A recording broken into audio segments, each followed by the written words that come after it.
Հարսնաքարի գործով վճռաբեկ բողոք երկու կողմերից, թե ամբաստանյալների պաշտպանները եւ թե տուժողի իրավաաջորդի ներկայացուցիչները համաձայն չեն առաջին եւ վերաքննիչ դատարանների կայացրած դատական ակտերի հետ։ Այն խախտումները, որոնք որ թույլ են տրվել դատարանների կողմից, բավականին ակնառու են, ակնհայտ են եւ կոպիտ են, էական են իրենց բնույթով ու միանշանակ այստեղ վճռաբեկ դատանը անելիք ունի։ Չի բավարարվել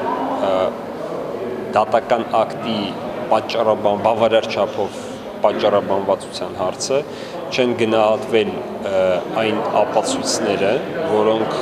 Առաջին Ատյանի դատարանը չէր գնահատել։ Առաջին Ատյանի դատանը 6 ամբաստանյալներին էլ դատապարտել էր 12 տարով։ Վերաքննիչ դատարանն այն թողել էր անփոփոխ։ Նրանք մեղավոր էին ճանաչվել ՀԿ-ական նախկին պատգամավոր Ռուբեն Հայրապետյանին պատկանող Հարսնաքար ռեստորանային համալիրում ռազմական 4 բժշկի ծեծի ենթարկելու համար, որոնցից Վահե Ավետյանը այդպես էլ գիտակցության չգալով մահացավ։ Մենք ընդունում ենք, որ այստեղ շատ մեծ դժբախտություն է տեղի ունեցել, բայց այս դժբախտության դեմ պայքարել ապօրինի միջոցներով, ընդհանրապես ցույց տալու համար հասարակությանը համոզելու համար, որ տեսեք, մենք որևէ կաշկանդվածություն չունենք եւ արդարություն ենք անում, այստեղ արդարության մասին խոսք չկա։ Տուժողի իրավաաջորդի ներկայացուցիչ փաստաբան Տիգրան Եգորյանը համոզված է, նախաքննական մարմինն արել է ամեն ինչ, իրականությունը կոծկելու եւ ամբաստանյալների արարքները սխալ որակելու, այսինքն մեղմելու համար։ Իրականում Վահե Ավետյանին ուղղակի ծեծելով սպանել են։ Այս գործով տուժող եւ պատասխանող կողմերը համամիտ են միայն մեկ հարցում՝ լուրջ կասկածներ ունեն, որ վճռաբեկ դատանը ընդհանրապես կարող է իրենց բողոքները վարույթ չընդունել։